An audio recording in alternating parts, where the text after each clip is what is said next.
Welcome, BBCers, to episode number 155 of the Broken by Concept podcast, the number one League of Legends, SoloQ, motivational and educational podcast. Curtis, jumping straight into the meat of our podcast. We don't like to mess around and we go straight into the details, Curtis. This is an observation, and I want to explore this, Curtis. Okay, right? Where is this heading? And I want to frame this. Actually, first let me read the comment. Okay. All right, so, we read the comments, right? We love our BBC community. And do you notice this comment pop up a lot, Curtis, where people say, like, here's a comment literally from one of our last episodes from Dodonus. And he says, I don't know how it works, but your podcast literally always fixes my mental in League, always. When I tilt too much, I just listen to one of your podcasts and I'm good again. So it's sort of like, it sounds like what he's saying is like, okay, so he watches our podcast, he's good for a couple of games, and then he's bad again. And then he goes, watches it, it's like this constant cycle. Get a fix. Do you see, there's actually, this comment pops up a lot in our episodes. Have you noticed this? I've seen that many times. So I thought this was an interesting observation, Curtis, right? So bear with me on this, Okay. right? And then next up, just a coincidence, I was, again, scrolling through our BBC comments, and then some guy said, his name's Rockwell, it goes, it's funny that so much of this podcast is just DBT. And I was thinking, okay, what's this new Zoomer talk? I had to search it up, like, what is DBT? Like on the, like those weird dictionary sites. And I actually it's actually a thing. Is that behavioral therapy? Yes. Yeah. It's dialectal behavior therapy. Okay. Which I thought this was very interesting. So what is dialectical behavior therapy? So I had no idea. I'm surprised that you knew this, Curtis. Dialectical behavior therapy, DBT, is a type of talk therapy, psychotherapy. It's based on cognitive behavioral therapy, CBT, but it's especially adapted for people who experience emotions very intensely. Cognitive behavioral therapy, CBT, is a type of talk therapy that helps people understand how thoughts affect emotions and behaviors. The dialectical means combining opposite ideas. DBT focuses on helping people accept the reality of their lives and their behaviors, as well as helping them learn to change their lives, including their unhelpful behaviors. Dialectical behavior therapy was developed in the 1970s by Marsha Linehan, an American psychologist. Now, disclaimer, very important disclaimer, Curtis. We are not scientists. We're not therapists. We're not psychotherapists. We're not psychologists. We're simply exploring the universe of League of Legends from our lens.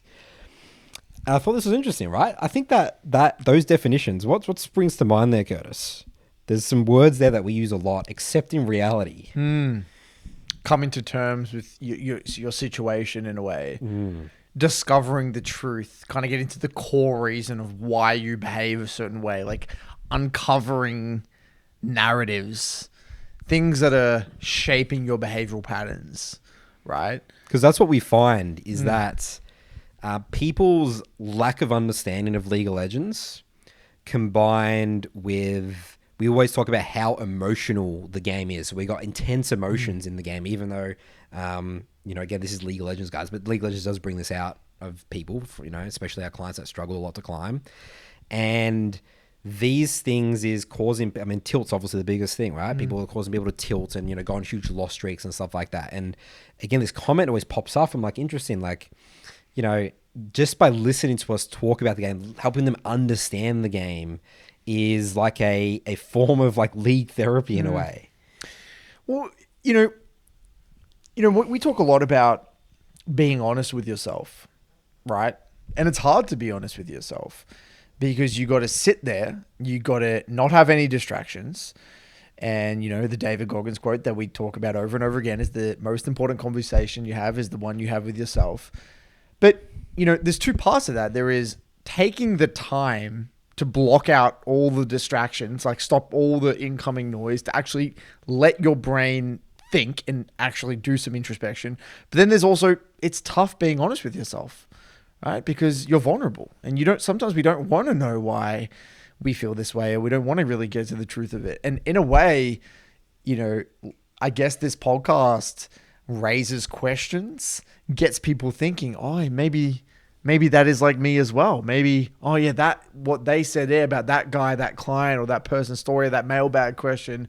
I can relate to that. I can relate to that. That Yeah. sounds a lot like me. I've used that language before. I feel like that myself. And that probably starts that chain of events, which leads them to question more about themselves and maybe lead down. We're like kind of helping them kickstart their introspection in a way. I'm just spitballing here, right? Yeah, that's interesting. We could be kind of coincidentally starting that I guess chain series of events. Yeah, it's very, very interesting. I mean, we don't really... Because, we never intended this podcast to sort of be that. You know what I mean? It's like, and this is the sort of comments that we're getting, and I think that's really interesting. It's like maybe we're doing a bad job if it's just short term. Like people just listen to the podcast, they're all good for a couple of games, and then we're not giving them the full tools. Maybe we're not going deep enough. Yeah, the full tools to like, okay, well, why is that happening? Yeah. But then I go back to, I think that's just the nature of League. Like you should be frustrated. And I think tilting is somewhat of a good thing because it means you care. You're really trying to figure out, like, I see it with myself and my clients. Like, you get angry with yourself. It's like, why am I making the same mistake over again? But I think that helps you fix the mistake, It's funny you say that because I actually got a DM today saying, Curtis, these are my two problems. One of them was something about a game or whatever. And then the other one was, I feel so tilted after the first game I play. And then I said, okay, this is my response. I said, what specifically makes you feel tilted? And he said, great question. I get tilted when my teammates don't do well. I said, okay, why? What about that? Is it that you feel like they're ruining and sabotaging your game? What about your teammates not doing well? Do you not? But how interesting is that? That's my response. Now, without even thinking, my response is not to give them an answer. No. My response is, I can't answer that question. No. I can't give you advice because I need to know why you feel that way. Yeah. But anyway, that's what I'm pretty sure, and again, don't quote me on this way. Disclaimer, like Nathan said, we don't know what the fuck we're talking about here. But, I believe that's what a part of CBT is. It's kind of the person asking questions, prompting you, getting you to think about why you feel that way and kind of digging deeper and digging deeper. So I feel like I've done that out of necessity. We've structured this show that way because there is no other way. I mean, there's only two options, right? You put slap a Band-Aid over it, pretend nothing's wrong, and just continue to just tunnel vision on whatever you need to do next and block out the noise. Or it's, okay, we're going to really get into the shit here. There's a scar here. Let's figure out what's really caused that scar, and let's try and fucking heal this scar. Long term, right. Spot on. So you're sort of saying we've naturally just... Because it's out of necessity. Solution. What's the other solution? I could give that kind of answer. You know what, man? You need some general answers. You shouldn't, focus on your team. Focus on yourself. Focus on your own mistakes. Look at how you're contributing to games. But for those, what I've realized is that it doesn't change their behavior. No. It doesn't get them anywhere. Yeah, it makes them, they might feel good temporarily. Like maybe some people who watch this podcast for a week or a day or 2 days, but then they come back and then I see them complaining in the Discord, another 0-3 block, and then I have to DM them again and we go through the same thing because that's what's happened over the years. It doesn't lead to anything. So I got to ask them that question, and what I say, and I had another one, literally, actually, you know what? I'm actually going to read it. What I said, you got to be honest with yourself because I feel like I can't tell you what to do. So yeah, there's this one. He said, yeah, after the coaching session, I was pretty excited since I had clear goals to improve on, but I ended up playing less than I did before the coaching. I've done this to myself when I was self-teaching, where I realized what goals to focus on and ended up playing dramatically less. Just asking now, before I end up 3 weeks down the line with only a couple of blocks played, have you encountered anyone else in the MLA with this problem and solution? And essentially what I said was that, well, look, I don't know what the root cause is, but you need to do some introspection. There's probably a reason. I spitballed. I gave him maybe potential ideas or problems. And I said something like, it could be a defense mechanism. That's usually what the case is. You don't want to give your all. You don't want to play with these learning objectives and really focus, because then what's the excuse? If you maybe because what it is I've got the coaching, I have the knowledge now. If I'm not able to magically execute it, then that means I'm a failure. because Yeah. I have the knowledge right now. So they're scared to execute because it's like, okay, what happens if I don't implement What the happens? knowledge? Yeah, and then what he said, yeah, it might be that because I don't really try and get better than average at most games, and my friends hype me up for it. Like you said, I'm probably scared if I try and nothing comes of it, and then I might be a phony. That's kind of what he said. Perfect. And Spot so, on. like again, I Agreed. don't know, but he needs to. And what I basically said again is like, okay, well that could be the case. Do some introspection, take some time to really like look inwards, and if you're honest with yourself, and it's hard to do, chances are you're going to find something in there. But again, it's not because I want to say that. It's not because that's the get this guy off my back. It's the only way to truly help someone is by giving them the tools to help themselves. And unless I know what the actual problem is, we can't tell them what toolkit. Do they need to play less games? I don't know. Do they need to play more games? I don't know. Do they need to review more? I don't know. Do they need to fix their champ? Do they need to take a break from the game? We can't give them the solution until we know the true answer. So yeah, I mean, in a way, maybe that's what we do on the podcast. Maybe this podcast is a giant fucking, CBT session at scale. I don't know. Somehow. I don't know. Somehow We it's worked away. don't even know. When we created this podcast, we didn't even know what it really was. No. Right? We had a name, right? Which is roughly, we want to Just help talk people about with Sol- SoloQ, Talk yeah. about SoloQ and help people with SoloQ. Yeah. We didn't really know how that was going to look or what we would even really talk about. We've just kind of stumbled around and be like, okay, this is kind of This works. This doesn't work. cool. People kind of resonate with this. People kind of don't resonate with that. And we've just stumbled on what we have now. The podcast probably will be different again in another year or 2 years from now. Who knows what the podcast is going to look like? We'll just be like full psychologists. Like, dude, Curtis and I will just get a medical degree. Or maybe it's the exact opposite. Maybe we decide we can't help people with that. And maybe we just don't we go got full that. gameplay. Yeah, full gameplay. I don't know. That's very interesting. But that would be probably better for our current qualifications. Probably. And just on this before we move on, like when people get tilted, right, or have any emotion, any like problem with anger, frustration, tilt, I literally have this framework. I say, okay, we have two choices here. We can either choose to work on reducing the severity of that, like why, like trying to understand why are you so angry? Like, why are you so frustrated here? What is it about this game, this moment that has left you Really so... break it down. Yeah, like why?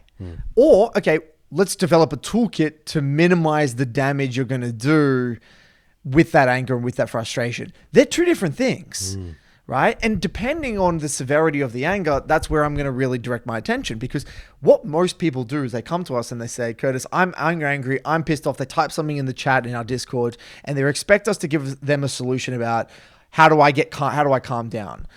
The problem, in my opinion, for 95% of people it's not that they don't have it's not that a solution or a toolkit wouldn't help. It's like, why are you that level of jacked up after this one game? That is the problem. You shouldn't be wanting to quit the game after one game of League of Legends. That's not normal. That is not normal. You shouldn't be consistently trying to end your block at one game multiple times a week. That is not normal. That is the problem. That's why you're not climbing. Yeah. Right? So that's kind of tying into, again, we can either address the root cause of the problem or we can figure out a toolkit or a band-aid solution to slap over the top.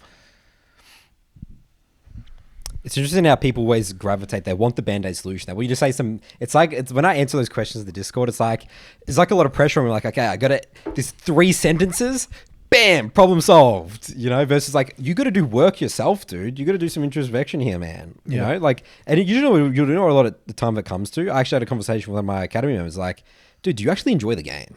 We talked about the importance of the enjoyment from Expector. He's just, dude, listen to that guy talk. He loves League of Legends. Bio loves League. Biopanther loves League of Legends as well, right? And, that's a huge important part of it. I mean, obviously that's not all of it, but, I usually find that that's where I lead to, at the end. It's like they just realize they're just playing. Yeah, you're spot on, but this is my inner guilt by saying that, though. I'm going to explain like how I sometimes feel guilty. So like, you're spot on. I feel exactly the same, where it's like, is this guy really enjoying League? Does this guy enjoy League? Is League for him? That's an important question. Like, What right? about enjoying versus like, does this person want to actually improve? Like, do the hard work to improve? Right. Something I That's asked as another well. really Yeah. great quality question. Yeah. Do you even want to? Yeah. Are you willing to do what it takes to improve at the game? Do you understand what is necessary to improve at a game like League? Do you have fun? Enjoy the game? Do you want to take? Do you want to take it seriously? Right. These are all very important questions. Right. But then there's like, tying back to the fun aspect. Fun is definitely a part of it, but it is only a part of it. Because if I'm going to be honest, like I don't queue up, and it's not like I'm having fun every moment. No. Like I had this conversation in the Discord the other day with Niall and stuff. We're talking about how like fun. Yes, there are moments in League that are very fun.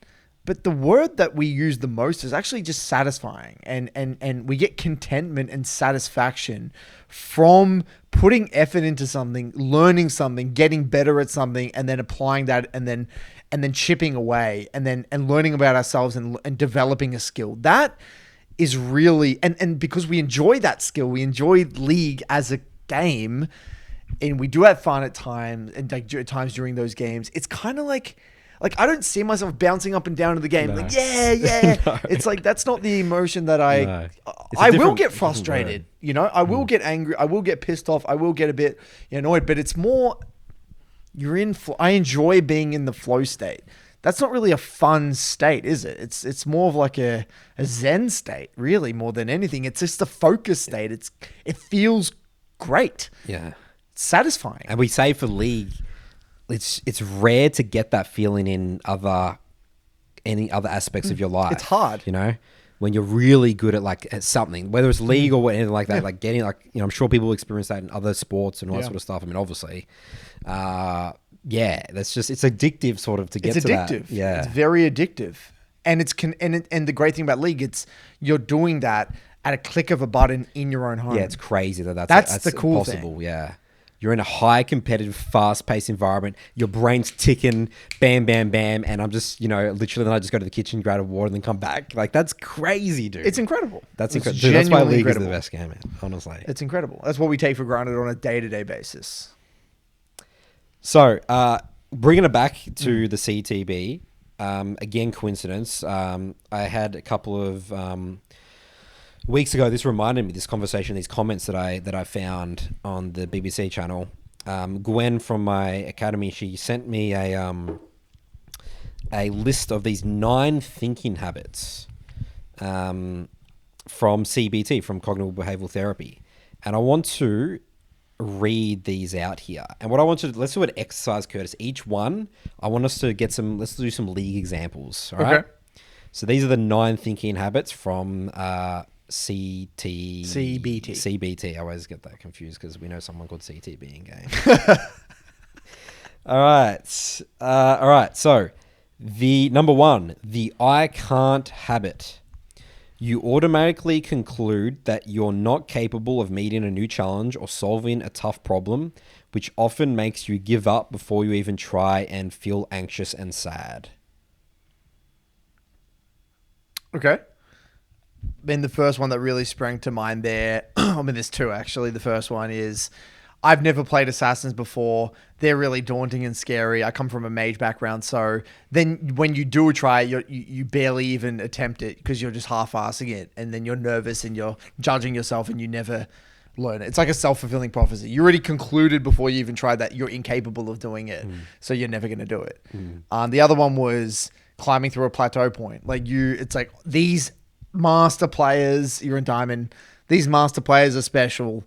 They're talented, they're crazy, or a master going to grandmaster, or whatever rank it is, a significant jump in skill, platinum going to diamond, and it's like they've already concluded I'm not the person that should be a master player. That's not what I envision myself as being. I identify myself as a diamond player, therefore, that just prevents you from really just giving a role, in my opinion. I don't know if that's the right application, but that's what come to my mind.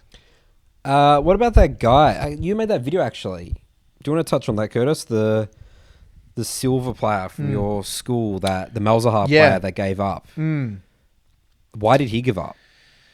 Well, yeah, for him it was, he just felt like, okay, so for him, his story was he did stick to a champ pool. He stuck to Mal's one trick. Yep. It ticked every box, simple identity. He did all that. He played a lot of games. He had the games played as well. He tried to play with the process from what he said and tried to review. He was following in what his mind was all the things that he needed to do to get to gold. But even after quite a lot of games, and he was plateaued for high silver for months.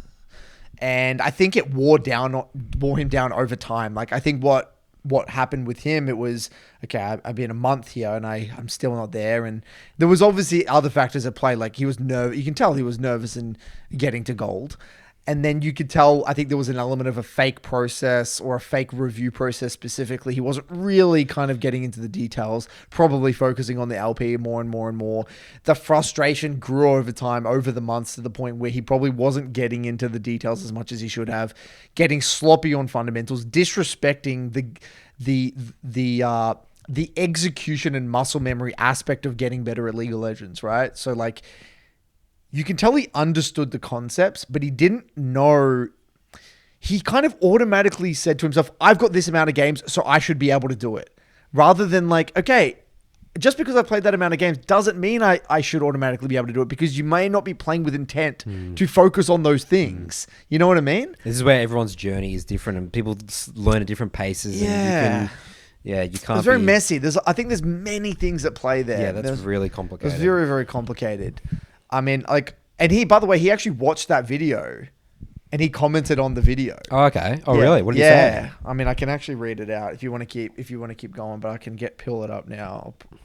It was interesting. All right. So we'll move on to the second point here. The catastrophizing habit. Catastrophizing habit. You expect disaster and think, what if? Whenever you're faced with uncertainty, and you spend a lot of energy feeling needlessly panicky and anxious. So do you have anything that jumps out for that one? Catastrophe habit. So that's basically saying, you expect disaster and think, what if? Oh, so it's like they're worried about. It's kind of like, okay, oh yeah. Well, what happens if I don't get to this rank? Or what happens if I try? What happens if I play 100 games of that champion and I'm still shit at that champ? Yeah. What happens if I do 3 blocks, I do the process, I do everything, and I don't climb? That's kind of what we're talking about before. What if I actually try with these learning objectives and I expose myself? I'm just a phony. Yes. I'm not good at games. Yeah. Yeah, I think that's extremely common. Love that one. But just, tying back to so he commented, he said, basically, thank you for taking the time. He said me leaving was actually more of an impulsive reaction as a result of my frustration. I was feeling I was not capable of seeing what I was doing wrong. And like the video was very helpful for him, like, because I just got into the details. Despite all that, I would say that the feeling, it's, after seeing these games, it's actually very easy to see mistakes. Because I think what he did, he watched his games after, like, now with this fresh head mindset. And so, what he said here was interesting. I watched all the content on your platform and I do understand the theory about wave management, warding, etc. But when I try to execute it myself, I fail to remember it in the games. And like, I never view it as like remembering. There's no remembering. It's like you either understand it or you don't. You have the muscle memory or you don't. So I think for him, what his biggest problem, and this is what I kind of said before, he didn't respect the process of developing muscle memory and working exactly on your execution. And like, he couldn't consolidate that. That is extremely common, by the way. I get that question. I had this question again, exact same question today in my coaching session, where people say, Curtis, I don't understand how reviewing something in the post game will help me change my behavior in game. They don't get that. They think that if I review it after the game, that's not really going to change the behavior in the next game for some reason. They think that because the situation is different, or because you need to focus on something in game to get better at it. They don't believe in that. Like I did a session today where we got into the mid game, and his mid game was atrocious, and he has this mental block with mid game, like it was disgraceful, right? And he was like an OG player essentially. Never really reviewed. So the full mental block, crazy narrative players, right?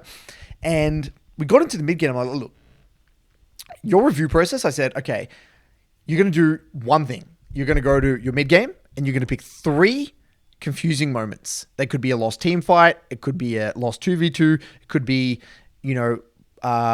something like a messed up, you're late to a fight, whatever it might be. Just 3. You just pick 3 pivotal mid-game moments. They can be anything. And then I told him this process, how to review it. And anyway, I explained this whole thing. And then he's like, okay, I get that, but I don't know how that's going to improve my mid-game decisions in other games. And I'm like, well, and I had to sit there and explain for another 10 minutes. I'm like, okay, well, this is how it works. You're going to put yourself in a wide variety of scenarios. You're going to understand and break down all these scenarios. These scenarios are going to have many similarities to all these other patterns. There's going to be patterns. Yeah. It's not like, yeah, sure, you're never going to see this exact scenario, but the underlying concept of like, yeah, that actually probably does make sense why we lost this team fight. I was actually split pushing on top side and I wasn't at the fight. Oh, yeah, this actually does make sense why we lost this team fight. I should have been flanking when I'm playing front to back as a Carly. Like, these are concepts. These are things that they will click. It may not be in the next week. It may not be in the next 3 weeks. But it could take months. That's what I said. It could take 6 months. For a lot of things for me. Yeah. I say that all the time. Like my journey from like Diamond 1 to Master. I actually had a review session today. So yeah, my journey from Diamond 1 to Master. I'm getting off track a bit again. So yeah, I'm a coach, dude. I understood everything that was going wrong on my games, but it took me ages for it to click the execution and especially the timing. The hard part about people don't understand about jungling and all the coaches and theorists and stuff like that. They don't really talk about this. It's such an insane skill of like, I can read a wave in like a review or whatever. Anyone let's say a Diamond or a Master player, they can understand that part of the thing. But knowing the specific timing of like, okay, I actually can't physically get there in time, so I need to do another option. That is challenger level game. Like that is so hard to do. And I understood that, and I'll just make those because I'll make the mistakes. I'll just keep going to that play, even though I know the wave. I can't actually help the wave, even though it's screwed and stuff like that. And I just needed to constantly see those situations and experiment and just be, again, really sort of, hard on myself. But there's a reason, though. That you mean speed of the play, right? As well. Like, you're looking at the speed of the play. It's like there's a play happening there on bot side. Based off what I say, happen in about 30, 40 seconds. Exactly. It's like, but you can look at that and you can make sense of that. Like, it's like, well, what's happening with the waves? You can see the HP bars. You can see like the champs themselves. Are they burst oriented? Are they tanky? Like, you can actually like look at those variables, make sense of them, and move on. You know what I mean? Like, when you do that again and again and again and again, yes, then you build the skill and the muscle memory, and then it's instantly. Again, I'm not thinking or remembering in the game. I know exactly what to do. Boom, you'll know. Yeah, I've seen that situation. So it all ties together. In my review with Kevin's, because he was a Kane sort of one trick, and now he's like playing champs like Rek'Sai and Jump, sort of my pool early game junglers, and he was like fucking up the timing on everything, or like overcomplicating the waves and stuff like that. And I said, that is absolutely me. When I started like, chill out, give this. I literally told him, I like the way you're thinking, because he was talking in the review with me, and I was like, I like the way you're thinking here. It's actually impossible for you to get this from like 1 or 2 review sessions. It's going to take you weeks, months but keep thinking this way and you will improve significantly. So that's what I said in the review. I said, don't stress about this, dude. Like, this is what it looks like when you start playing like these junglers that are, can really punish wave states insanely well. Yeah, it all ties together. It's the silver player, same thing. He understands the concepts at a theoretical level, but he doesn't have the muscle memory yet. But this is the thing. If you don't understand that idea, that concept of that, it's going to take time, you lose your mind. Yes. Because you think you're just chipping away and then you're getting nothing. It's like you think that you're hitting a stone wall with a pencil. You think that's doing nothing. Yeah. But in reality, you do have a good tool. It's hitting the stone, and the cracks are forming. You're just not aware of those cracks, but you just got to keep going, and then boom, a huge crack will appear. You make big progress. It clicks. And then it all clicks. It absolutely clicks, dude. I mean, I've had that in my gameplay. That's a respect for the execution aspect and the muscle memory aspect of the game. All right. Our next one here is the all or nothing habit. You see life in extremes. For example, if your performance isn't perfect, it's a total failure. Or any event that doesn't happen one right way is all wrong. This makes you feel down on yourself or upset and irritated with others. Okay, so this is kind of... Is this kind of like a perfectionist mindset? Yes. right? So it's like if I can't do it perfectly, then I There's don't no want to do point it. trying. Yeah. And if I don't get it immediately, there's no point trying. It's type all or thing. nothing. You'll see life in extremes. Yeah. This is an interesting one. Mm. Because I feel like I'm definitely this. All right, so let me think about. I'm trying to use my analogy here. I mean, I don't have many hobbies, but I like to go to the gym nowadays, right? Mm. All right, so I didn't go all or nothing gym. Did I have that mindset? Maybe it's a bad analogy. I think you did. I think you did at the start. I kind of felt like at the start you didn't want to. You kind of wanted to do it properly if you were going to do it. But is that a bad thing? That's what I'm saying. Is that like a bad thing? I think it depends on the context, doesn't it? Because I think it can be a bad thing, but it can be a good thing. No, but then I'm reading the line here, Curtis. It says, for example, if your performance isn't perfect, it's a total failure. Remember, we went into the gym saying we suck at this. We embraced the suck. So we didn't view it as a failure. No, it didn't Right. failure. So that's not an analogy. Doesn't apply. So I'm just trying to tie this back to league, in our experiences. You see life in extremes. Yeah. For example, I mean, I personally, I feel like me and you can't resonate with this in reference to league. Because I think we understand that nothing is perfect and everything is going to be not possible. Yeah. like everything is going to be sloppy and shit. And it's going to take time and it's going to be that doesn't exist in league. You just got to show up. Because I think we don't believe in like talent for at least for us. No, we're anti-talent. Like we're anti-talent. So like but I guess, have we seen that in our coaching client? Have you seen that with a coaching client?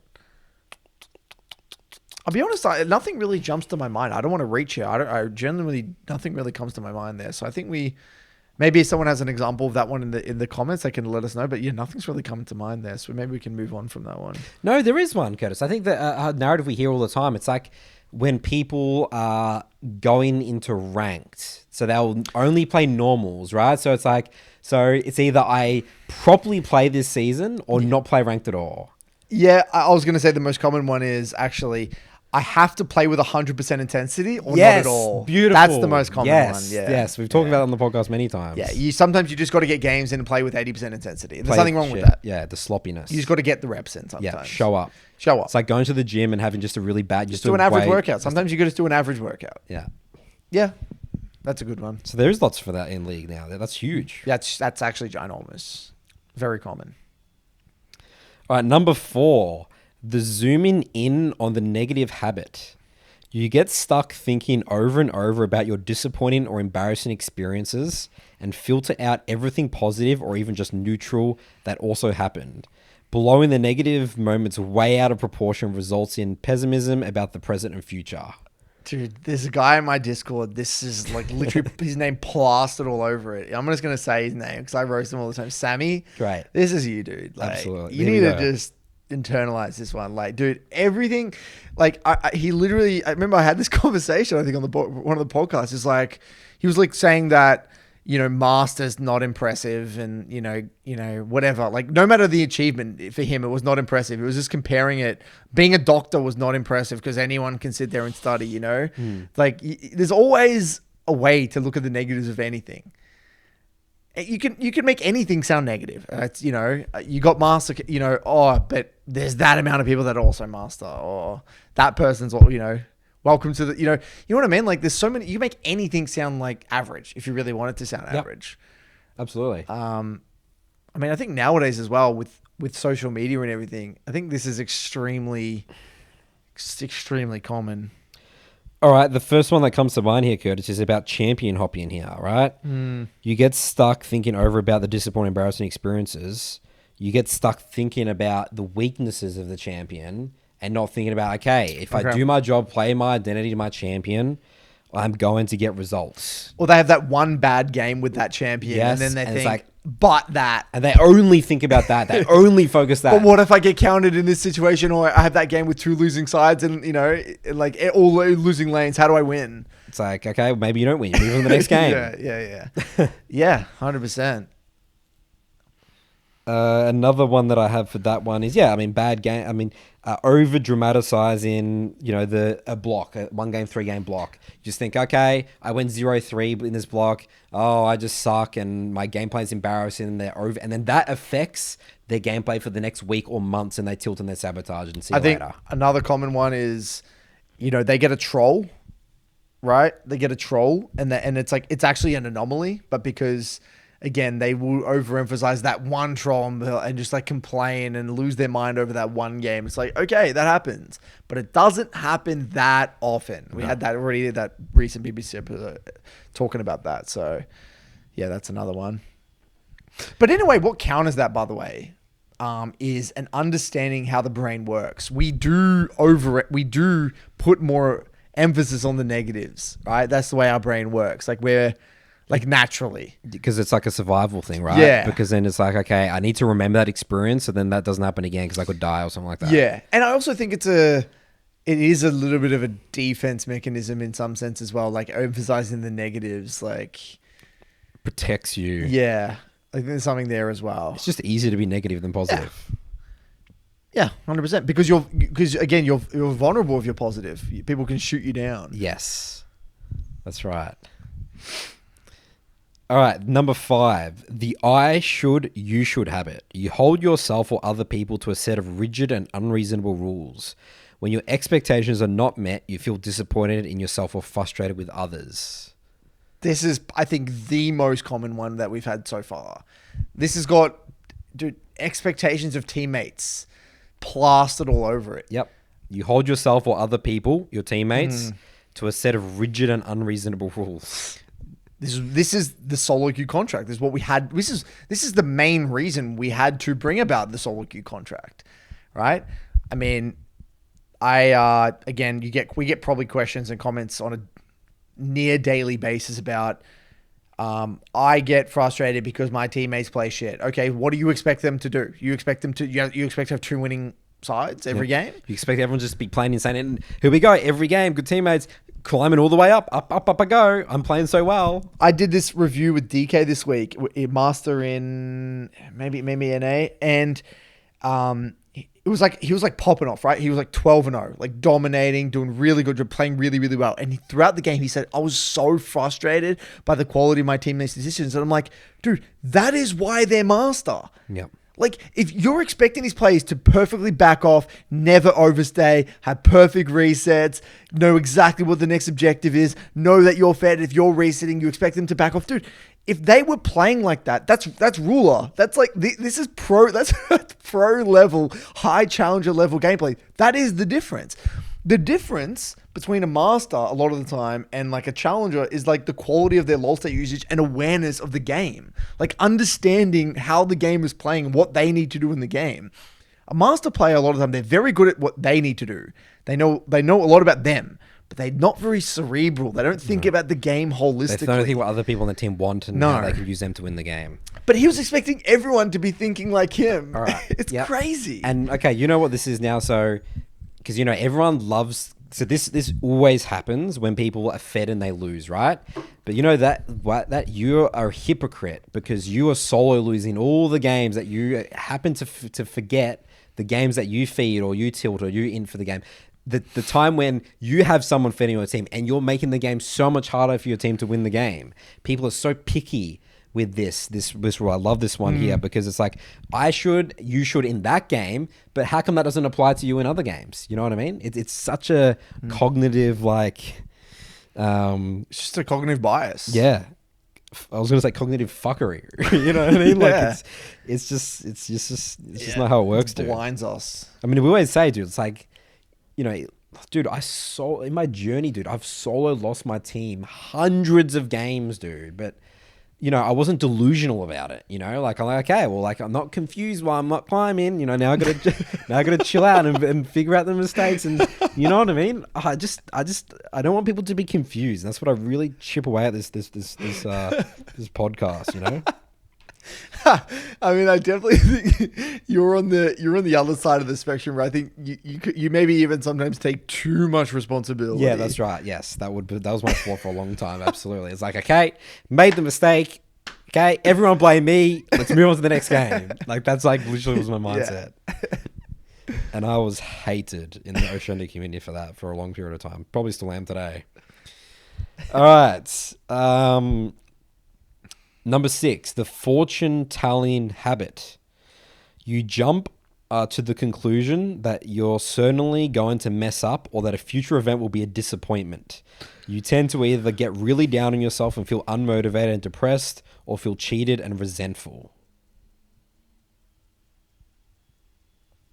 So fortune telling, so sort of like fortune telling that, okay, here we go. I'm going to go into, like, let's say you've got a 0-3 block. All right, can't wait to see my next mistake. Right. Or it's like, I can't wait to queue up and times. get another shit teammates. Or, Yeah. Right. Your fortune telling. But this is about you though. You're going to mess up. Right. Yeah. Or that a future event will be a disappointment. No, I think that's about, or a future event is the event of getting into a game and having, bad teammates. You're just, It's kind of before like emphasizing the negatives in a way, right? Like you're just waiting.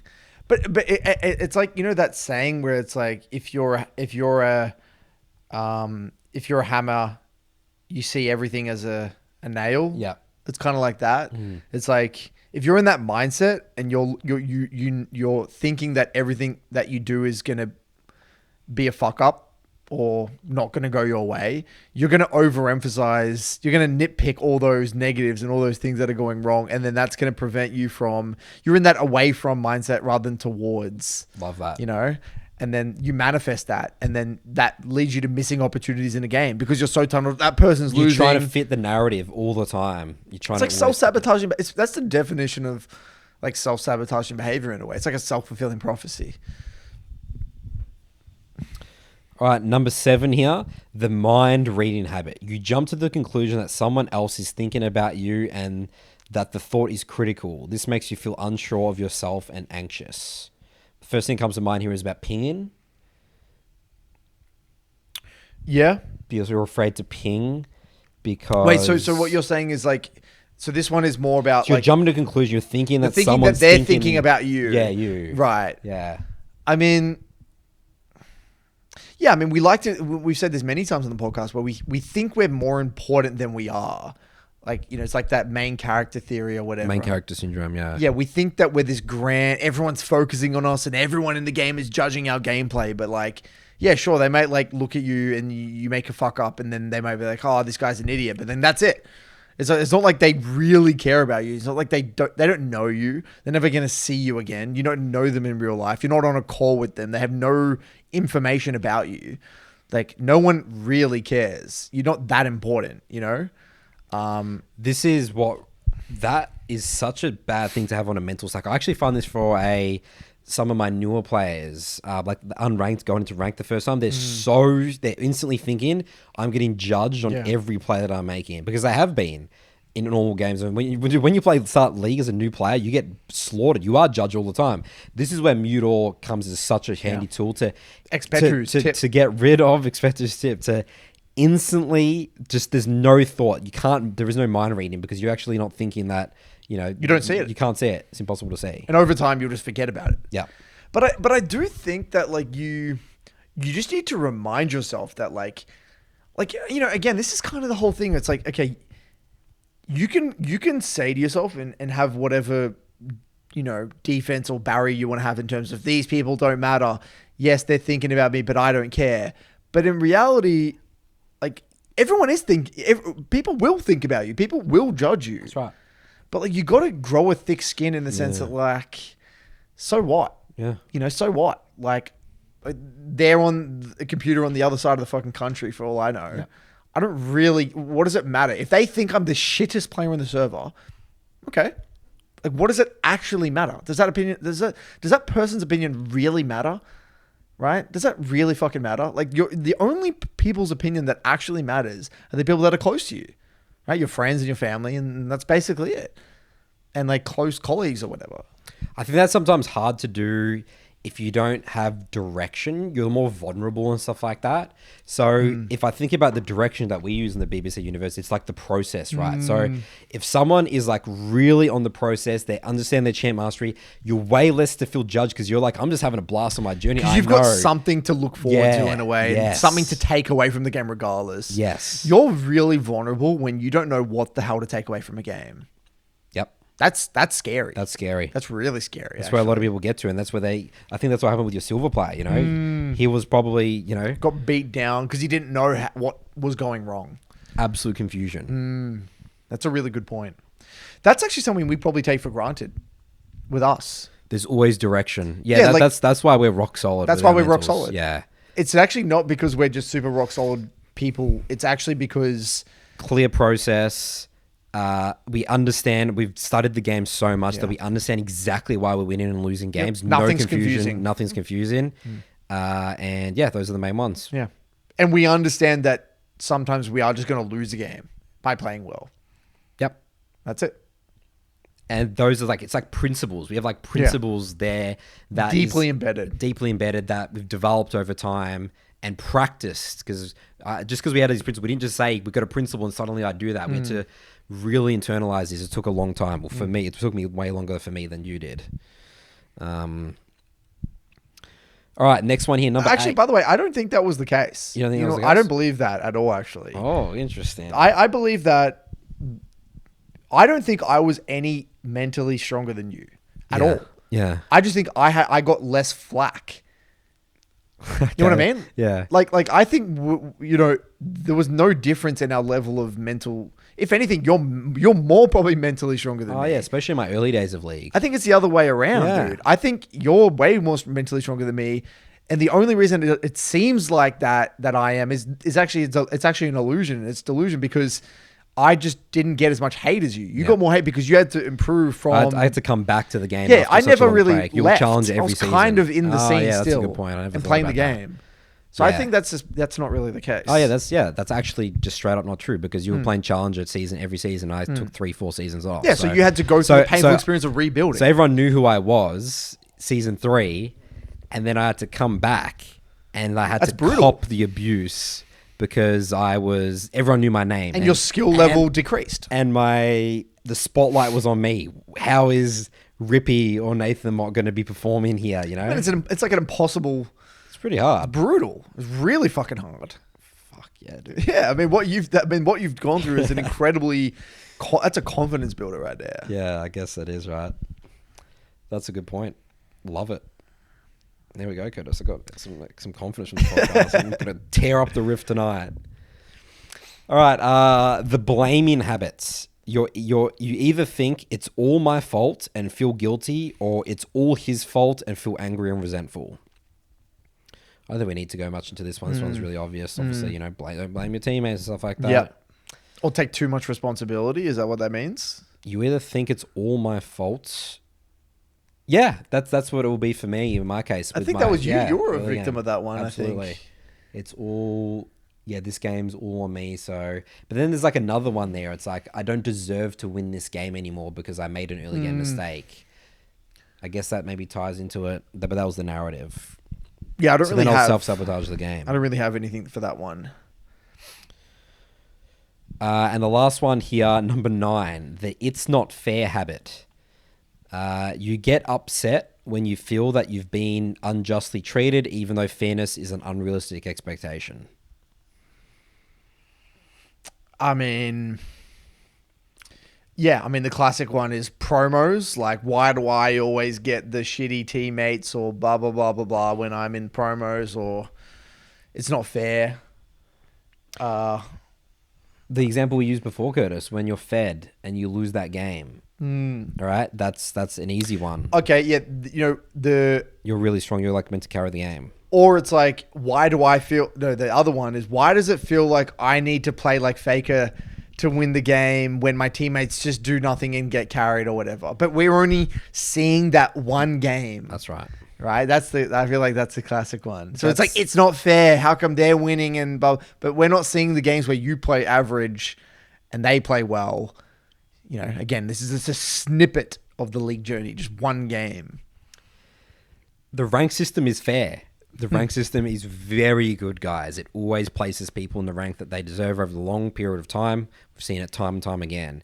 So the last line that says, even though fairness is an unrealistic expectation, it's like, yeah, it's unrealistic to be fair in that one game. But in a way, right, understanding your league journey, in order to accept that contract, like the SoloQ contract and the really truly internalizing your league journey, you've already that means you've already understood that life isn't fair.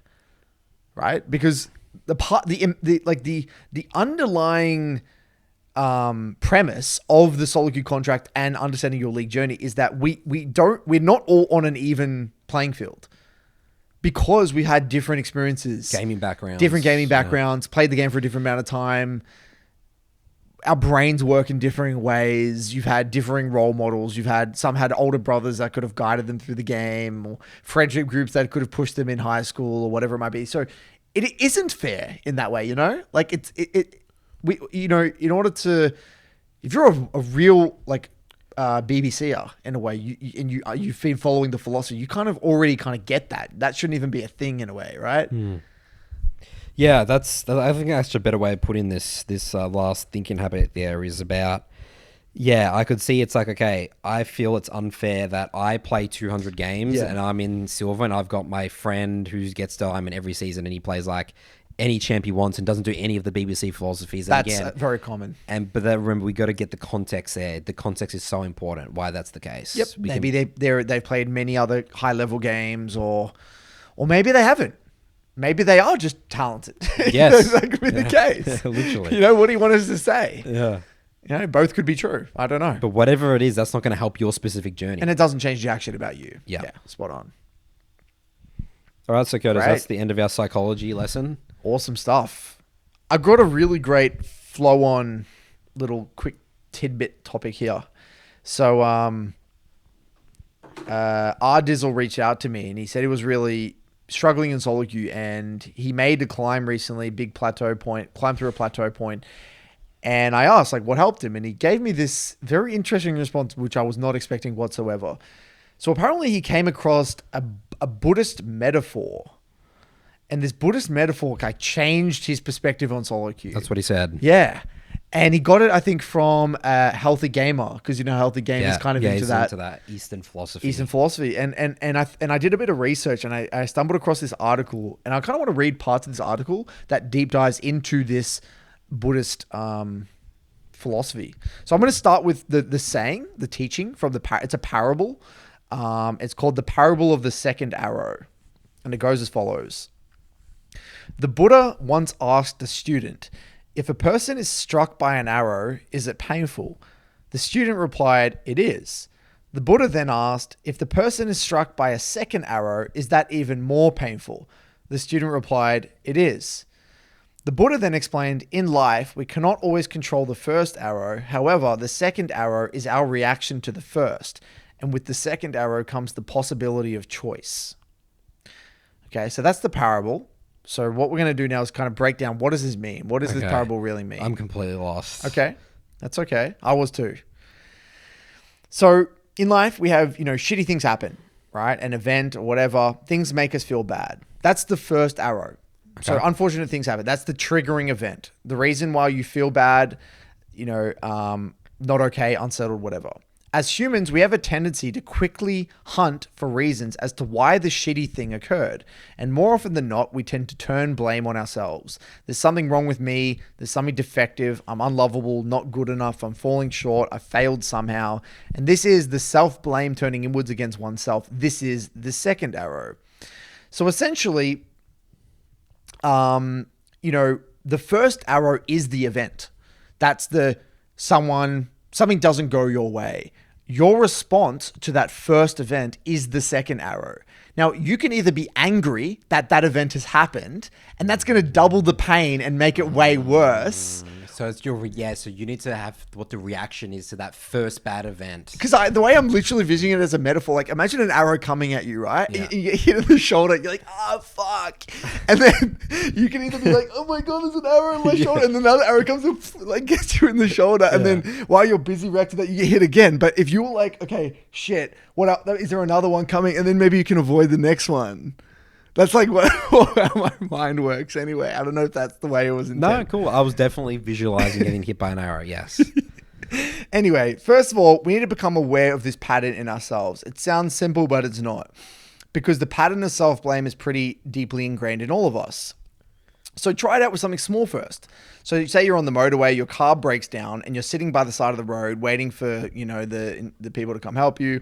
You're starting to spiral into second arrow territory. The pattern of thoughts might look like this.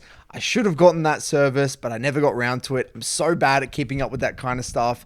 I need to get better at looking after my stuff. If I hadn't been so forgetful, I could have gotten to this. Now I'm going to be late. My boss is mad at me. I'm missing the meeting. Last week I was sick and this isn't going to help. I'm really falling behind at work and I'm never going to get that promotion. So you see, we've escalated rapidly through self-blame town and shot all the way to crap. I'm crap at this job. I'm crap at my job. We cycle so quickly from this feels bad to I'm bad. Next time this happens and you're in the grip of it, try to remember and spot the pattern. When I'm practicing this, I sometimes quietly say, I see you second arrow to myself. Noticing it takes away so much of its power, recognizing that it is a pattern, that it doesn't, necessarily represent reality, but it's our kind of faulty interpretation of it.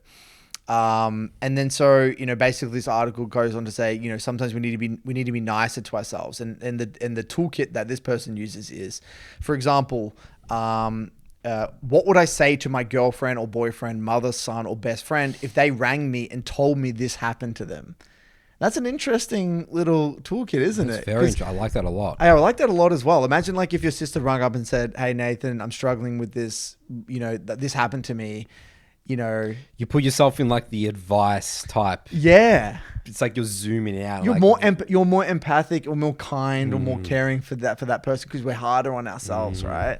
Which is really interesting. But obviously you can't do that in a game of League. It's more of like a post-game reflection thing, like, why am I playing so shit, whatever. But the League example, so I love that. That made so much sense to me about how the thought pattern works. It goes from this and then it bounces to the next arrow, the next arrow, the next arrow, the next arrow.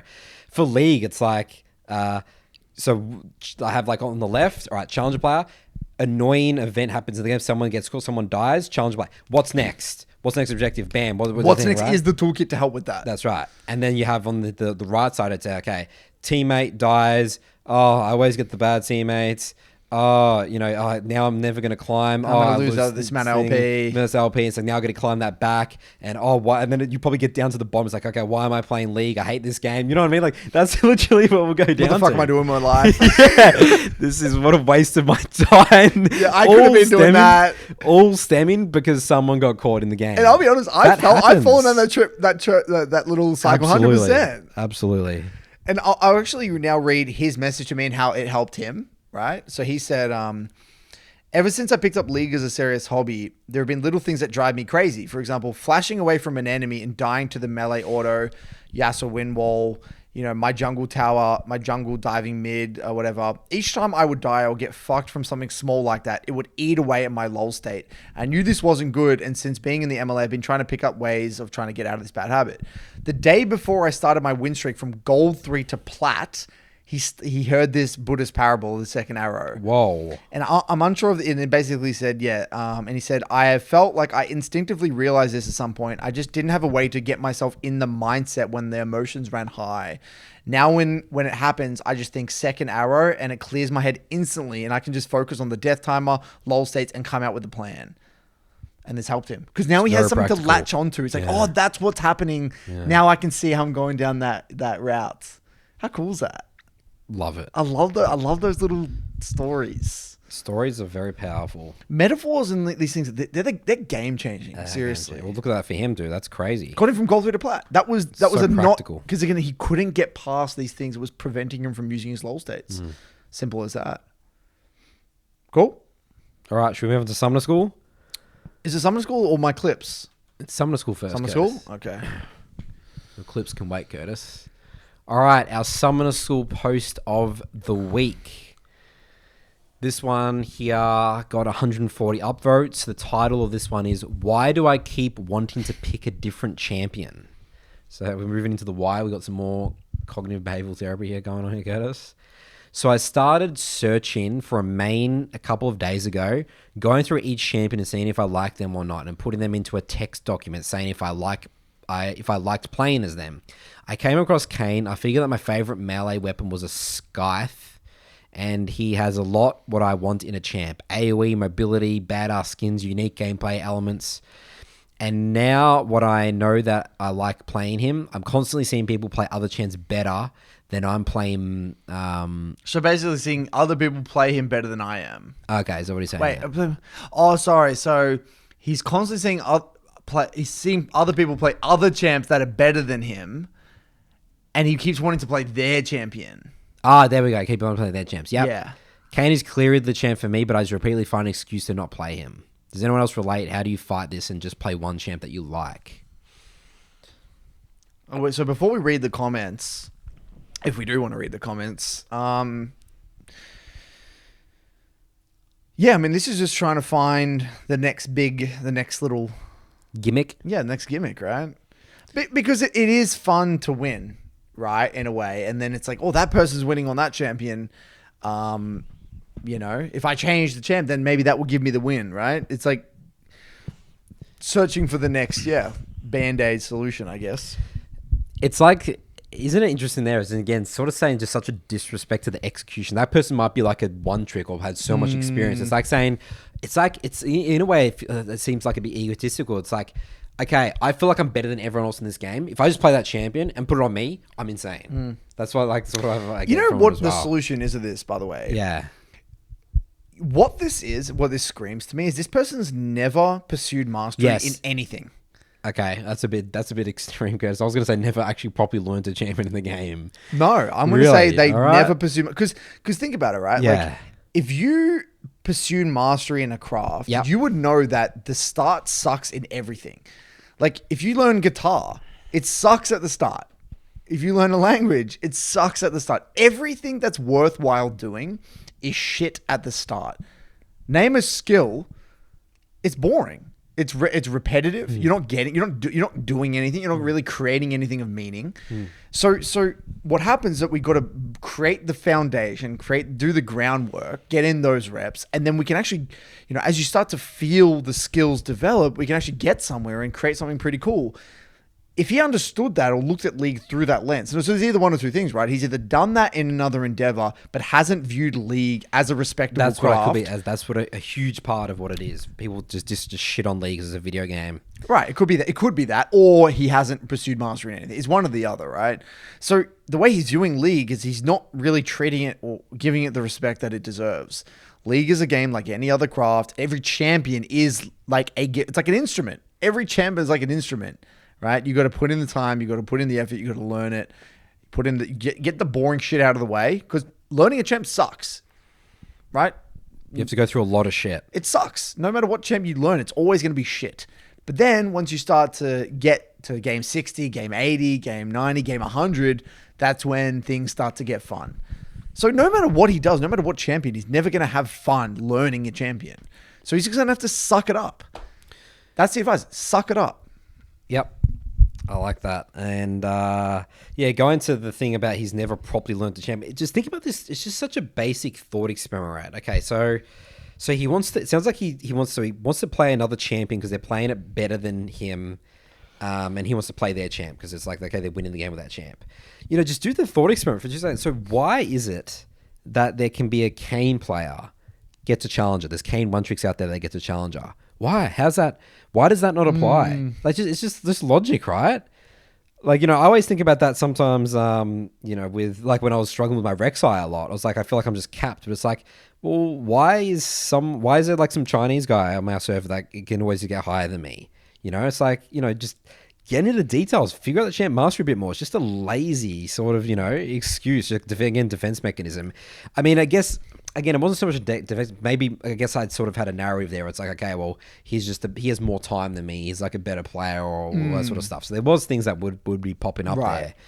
But Yeah, true. They could. It's more complex than that. It's not Yeah. like we're on an even playing field. no, yeah, that's right. So I guess that, yeah. So now I guess that. I totally resonate with what you're saying in the sense that I think there's something to be said about gaining inspiration from others. Like, I think that's so powerful. Like, seeing someone else do some crazy shit on your champion at a much higher elo bracket. Even, I'm not saying you're not going to get there. You might never get to challenger, but like, You might get somewhat close. you don't even need to get. You don't even need to like get even close to that level of gameplay to get to a pretty high bloody rank, right? If this guy's, I'm assuming he's like silver or something, right? Yeah. Like, if you take 3 things from a challenger Kane one trick, you're going to get to like gold very, very, very quickly. And yeah, I mean, you have to. Champ Master is such an important part of the game. It is the game. It is the game. It is the game. You have to do that whether you like it or not. Another champ anyway. So choose your adventure. You know? Yep. So what do you want to do? And it's like, it sounds like you liked Kane, so you got to do it anyway. That's Let's right. go. And so it's kind of like leveling up in an MMO, right? I mean, no one really, for the most part, enjoys leveling up in an MMO. I mean, some people do. But for the most part, it's kind of everyone wants to get the end game content, rating right? And rating and stuff like that, right? So it's the same thing. The last thing I'll say here, I mean, I think I always believe this, why people always change champions, because they get past the honeymoon phase when they're champion, because the honeymoon phase is there's no expectations and you play more free flow. That's why people a lot of the time have more success playing lots of champions in the short term. And they just focus on the weaknesses of the champion, you know, and then it's like, okay, well, and then you just laser focus on them rather than thinking about the strengths of the champion. And that's why people switch champs all the time. So hopefully he watches this. Good luck with that, finding that champion. I mean, he's already found the champ. He's found the champ. He's literally found, just put in the work, dude. Come on. Yeah. Well, I wouldn't say that. I think what he needs to do is he needs to understand.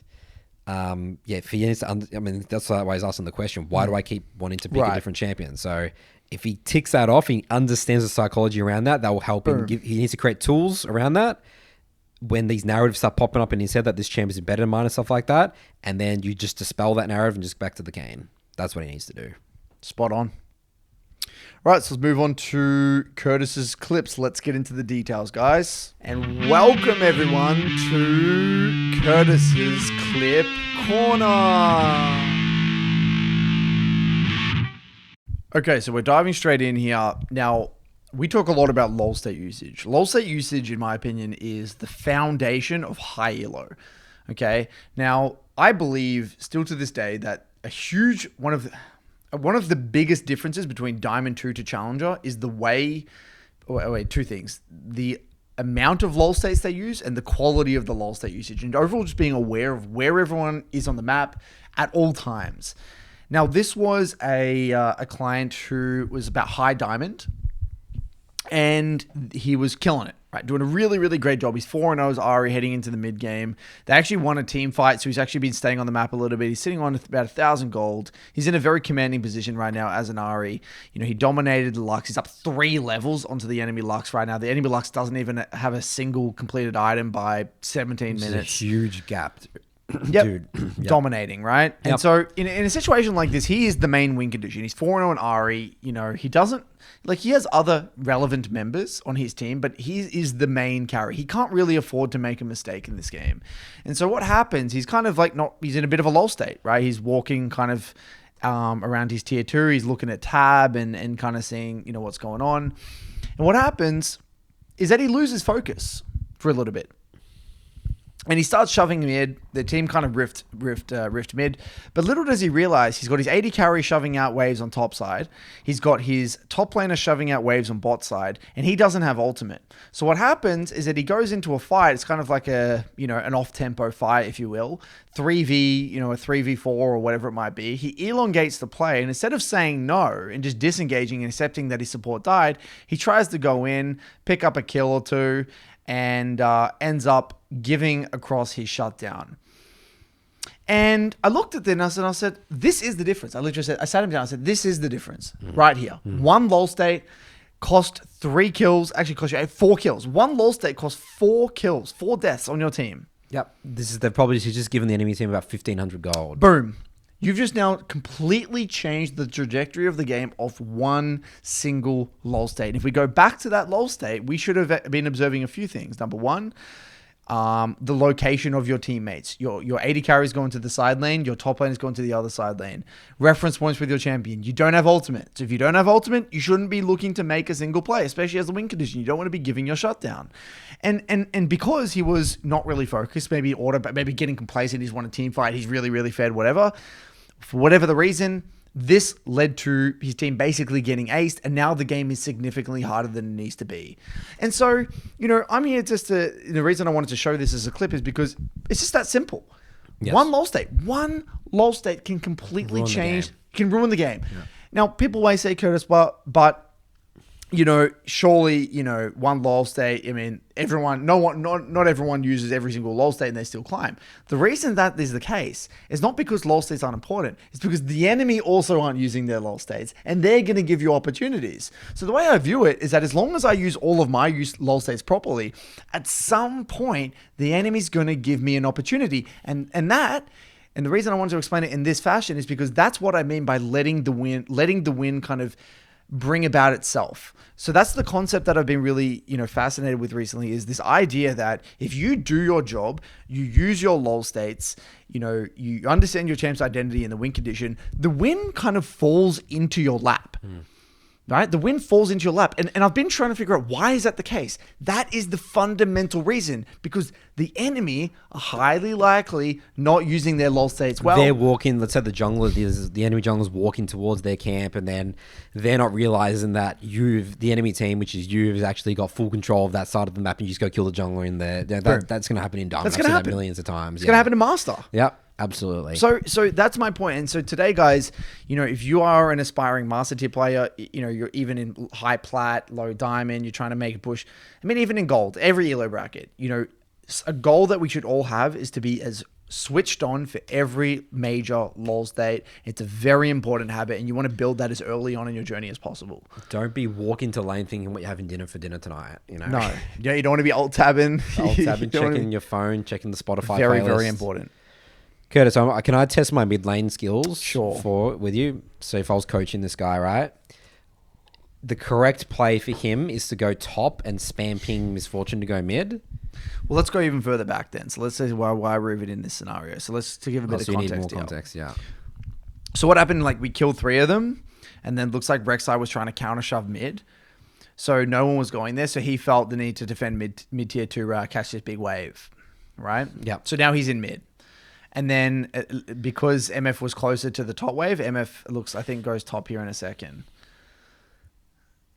So he just starts to push the next wave? Yeah. Okay, that's fine then. So pushing this next wave is fine, but they just shouldn't be playing. So what I think he should do here is get this wave and then instantly running away and recall. Yep, beautiful, done. Sell your refill and then buy a alternator. Yep, easy peasy. Or something, Because whatever. again, you want your reference points. You can't fight. Yep. Your team, you're at Yone's base in Misfortune's top. There's nothing to do. You have no ult. You can't do jack shit. And people say, Maokai might not Rift Herald this, by the way, if you back off. Yeah. So your body language is influencing this. And there's no plates here anyway. Yeah, what's the point? So it doesn't really matter. That's right. To be honest. And even if you miss the tower gold or whatever, who gives a shit? I really don't care. Your team will back off if you back off. 100%. Because again, you're influencing through body language here. Absolutely. Game losing, dude. All right, cool. I just want to test that out. You're a mid lane coach now. Congratulations. Coach. Well, I know, man. Technically, I was wrong, but in general, the macro though should be Ari goes. Yeah, to the side I agree. lane, right? I mean, in an ideal world, what actually happens is that after the Rift Herald here, ideally MF is already getting off the Rift and walking mid, and then Ari's going. Ari top. should be going straight top right now. Yeah. Well, what the hell is? It was a big mid wave. because he wants to go catch. No, what I'm saying, MF shouldn't have been helping that long. I think MF should have been walking to mid earlier, or something like that. Cool. Yeah. All right, moving on. A mailbag. Away we go. Welcome back for Nathan's mailbag. Jingle song. Alrighty then. Our first question here comes from Matt. Title of his email is it worth it to pick up a new role to improve my gameplay? Hey, Nathan and Curtis, big fan of the podcast and the YouTube content that you guys have created over the years. Most notably, Nathan's wish he would bring back the Your First Jungle Clears and Red to Raptors. I found them very helpful and have seen everyone. Yes, I've been slacking on my YouTube recently, so that's a good call out there. Before I get to my question, here's a quick look into my League of Legends gaming background. I'm a 26-year-old Aussie bloke from South Australia. I've always been a video game addict and naturally gifted gamer. Any game I picked up, whether it been shooter, strategy, racing games, I was always the best amongst my peers. League of Legends was one of the few games where I was only just middle of the pack. My first competitive PvP game was Call of Duty Modern Warfare 2, which I started playing at 11 years old. I was completely addicted to this game and would jump on every time I got home from school up until it was time for bed. Eventually, I found my way to League, where it became basically the only game I played. My other notable achievements were reaching top 10 North America server on Hearthstone and 600 LP Grandmaster on TEFT. Eventually, I would keep dropping all other games and come back to League. I first started playing League back in Season 2. I played a bit of everything, mid-top, mostly ADC, but eventually I got pushed into the jungle role, as no one in the group of 5 I played with would play it, and they were all terrible at it. They would ask me to play jungle, saying, so we can finally get a decent jungler for once. For most of my League journey, I actually resented the role, and it wasn't until this year where I actually really started to enjoy it. My reasons for resenting the role were not because of the role itself, but because of the champions in the role. I thought most of the jungle champs were very one-dimensional and boring. Champions like a Mumu, Jarvan, where I thought there just wasn't any room for mechanical expression, and I looked at other roles and champions, such as Akali, Aurelia, Yone, Camille with envy.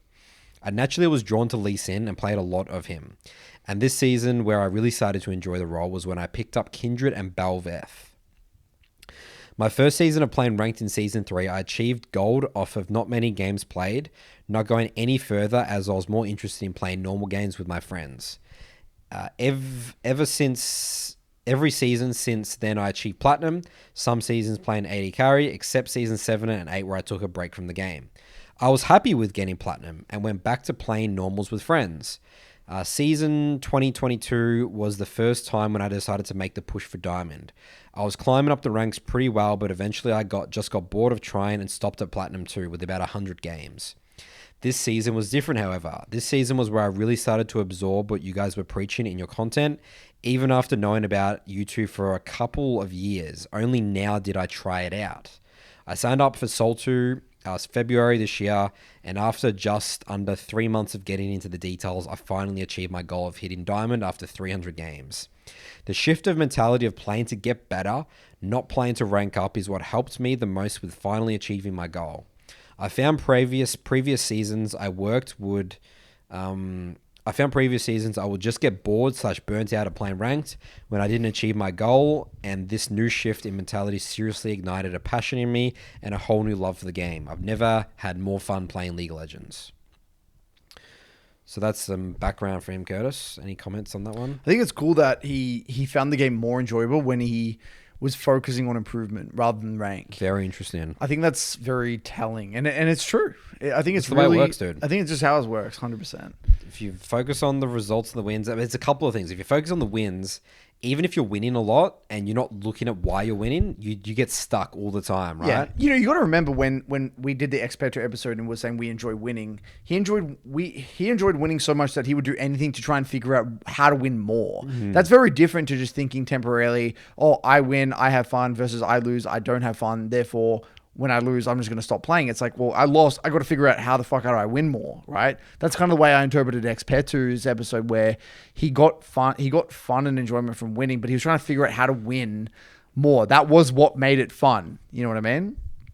Rather than just winning. It's like two big parts difference of like trying to figure out how to win more versus like just the actual I got to win. Yeah, that's right. I played League of Legends and I won a game. That's right. So my question to you guys is, since I hit my goal of getting Diamond, I set a new goal of hitting Master Tier. I would like to achieve this goal, but at the same time, I look at my gameplay and I can see that jungle is by far my best role, and I'm disappointed in the fact that I'm not good enough to match up with other Diamond players if I were to get auto-filled mid-top 80 carry. So even though I would love to hit Master Tier on jungle, I kind of wanted to start from scratch on a new account and play a new role such as mid and achieve Diamond on that role first before pushing for Master Tier. I want to improve my game as a whole and not just as a jungler. I want to get better at tethering, trading, and simply better at just outplaying my opponent mechanically. The thought of manipulating the wave to gain an advantage and using it to crush them without them realizing what just happened gives me chills. It sounds so fun.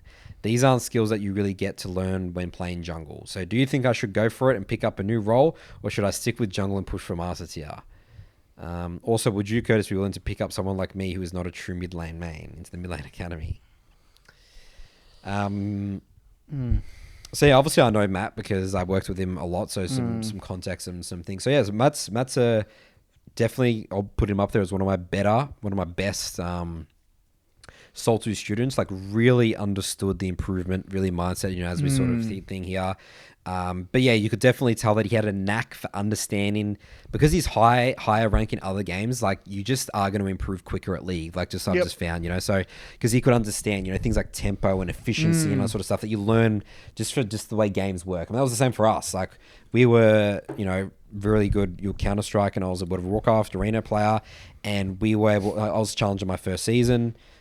Because I just had the knack for how to get good at the game, with good games, like understanding limits and all that sort of stuff. So yeah, he was definitely a really easy person to coach because of his talent, but also again because of his talent's just one part, but because of he was really excited to get in the details, and he asked really good questions, and made a lot of mistakes. Like he just didn't care about making mistakes. So sounds like a dream client. Absolutely, loved working with him. So, Curtis, you probably know my question to this, but yeah, dude, just you stick it out with jungle and, get, I mean, he might be thinking like because how we say the game starts at master tier, like get a role, get one champion to master tier first, and then you can maybe look to expand and look because you still don't really know the game holistically, even from a jungle perspective. Yeah. But it sounds like he really likes playing other roles though. Yeah, this is the thing. It's a tricky one, right? Like I totally see where you're coming from, where it's like there is something there, and it's kind of what X-Factor said as well. It's like when you're playing in a highly elo bracket, you kind of just get better at the game because you're versing better opponents. Like you adjust to a rank and stuff like that. But at the end of the day, like what he said he does enjoy, like he's always kind of fantasized playing assassins. He's always like Akali, whatever it might be, Aurelia, high mechanical champions. He's put like Yone and Camille and stuff in there. But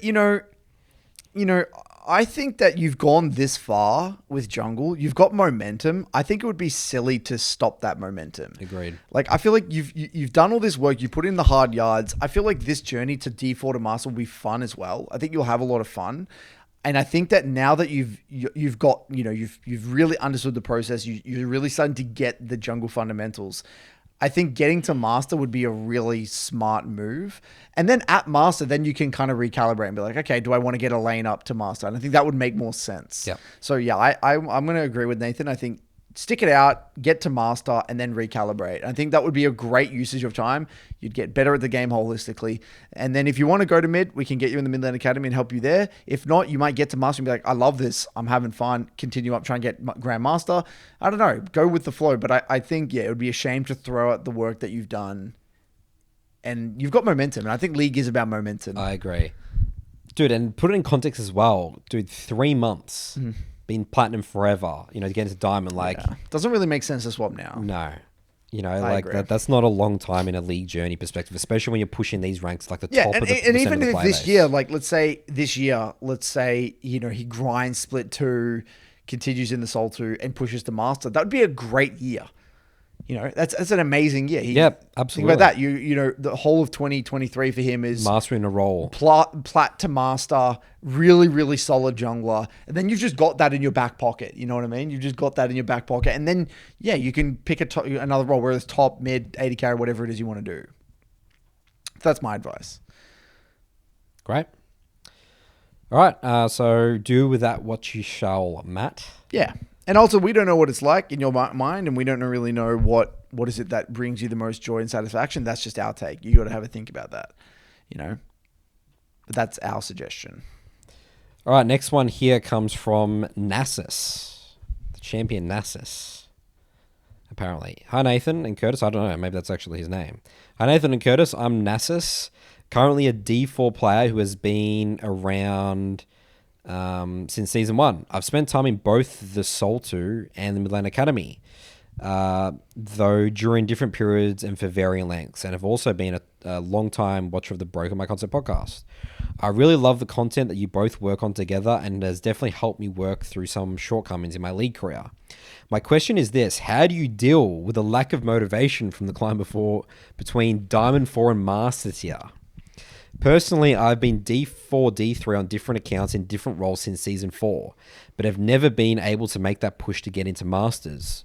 I'm a very rank-oriented player, which I know isn't a positive thing, but every time I get into D4, D3, the games start to become much tougher, and I feel that the wins are no longer in my control, but rather a mixture of a lowering amount personal performance and the increasing reliance on the performance of my teammates.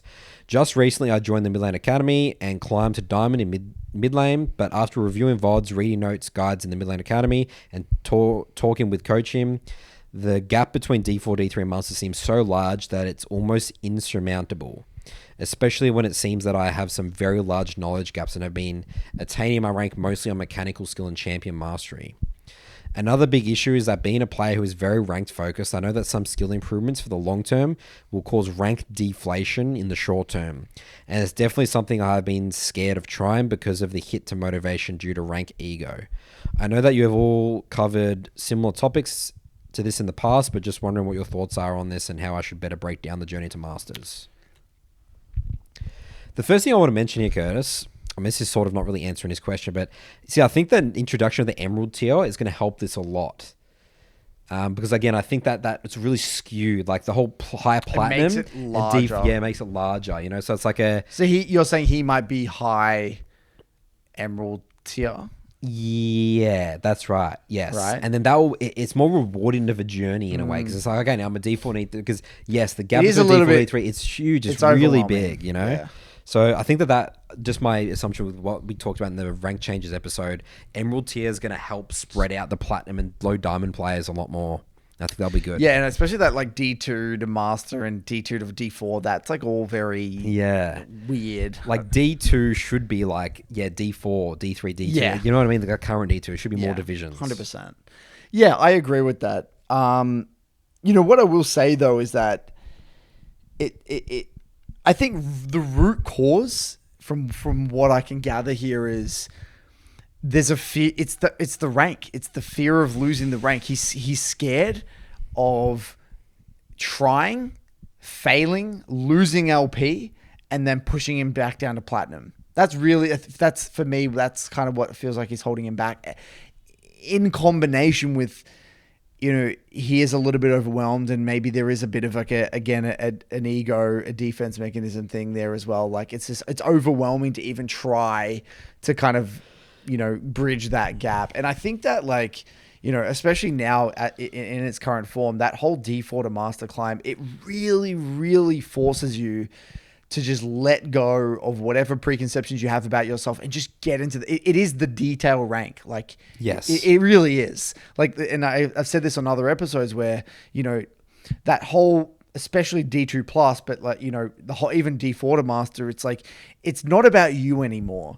It's about the game. It's about the win conditions. It's about your role in a comp. It's about understanding the game holistically. And that's very intimidating because you could get away with just playing your lane well. Yeah. Mechanics maxing, I guess you feel whatever. less controlled in a way. Yeah.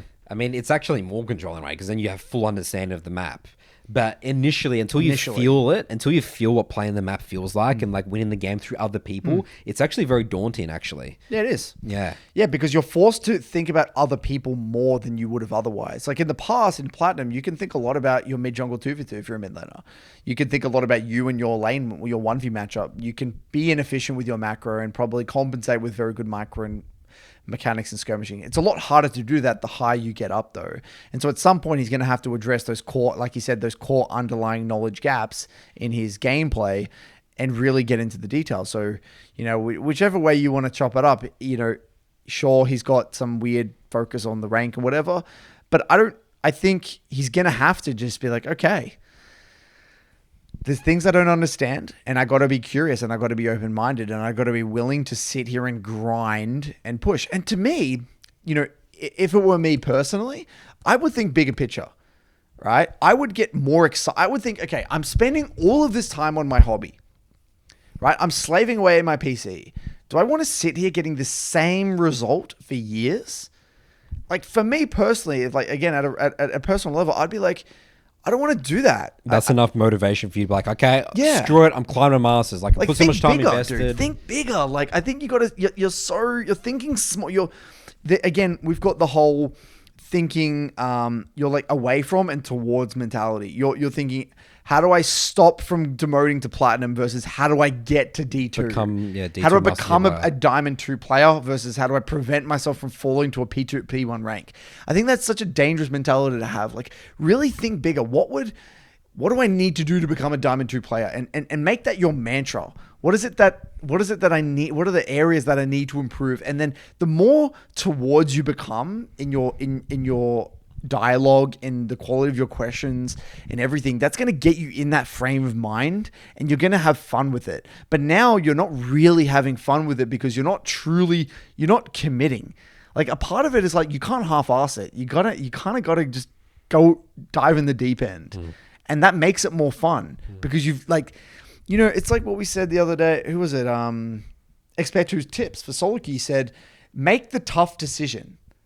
Make those tough decisions first, and then the rest is easy. Like the tough decision is, I really want to make that climb to master. I am willing to review my games. I'm going to sit down and review my games, and I'm going to stick to this process. They're the 3 hard decisions. Everything else is easy. The execution of that is actually not that hard once you've decided that that's what you're going to do. I would follow Expecto's advice, man, and really just make those tough decisions.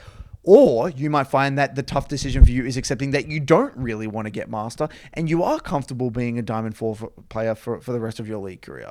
If that's what you want, then that's what you want. But that is a tough decision either way. You're in purgatory right now. You got to make a decision. That's at least what I think. Yep, I think the big takeaway there from what you said there is, just that he's in this defensive mindset, versus the towards. It's like, how can I just get better 10 times? Go and take back to the Matt one when he was never thinking about demoting. I think he actually did drop a lot. I think he did drop to like Platinum 4. It's actually hard for me to remember it, but I'm thinking he actually did. But it was never a conversation. It was just details, process, here we go. And but again, looking at his scenario, he probably had confidence because he came from other games. He's been, now that I think of it that way, but you just got to blindly follow what we say, guys. But in a way with him, I can see with Nasus, it can be, he might have that whole narrative for him where it's like, I've played the game for this long. I've never gone past this rank. So is it even possible? Yeah, that's right. Right. That's really what's probably a huge part of what's holding him back as well. And we're here to tell you it is possible. Yep. Because we've seen it time and time again with OG players. They can do it. And I've seen it. I've literally seen it firsthand. OG players that have played the games in season 1, and I've seen them break through plateau points and get to master and grandmaster. You can do it, man. We believe in you, Nasus. We do. Take the plunge. Take the plunge. All right, that's it for our episode today, Curtis. Any parting words? That's it. Thanks for tuning in. Easy peasy. Easy. We'll see you guys. Keep on, guys. Focus on the process, reviewing, getting the details. We'll see you next week.